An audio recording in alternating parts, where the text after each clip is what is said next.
Warga desa Embang, Kecamatan Mendoyo, Jembrana digegerkan dengan penemuan benda mirip granat dan sejumlah amunisi Jumat 8 April malam.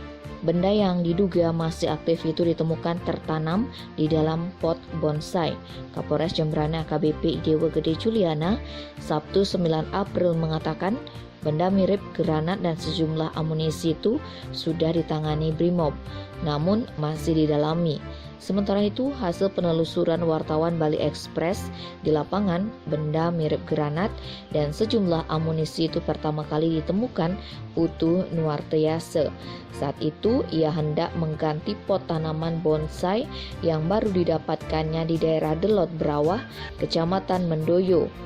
Nuarteyase pun kaget karena saat dibongkar, di dalam pot bonsai itu terdapat beberapa barang yang diduga menyerupai granat dan amunisi.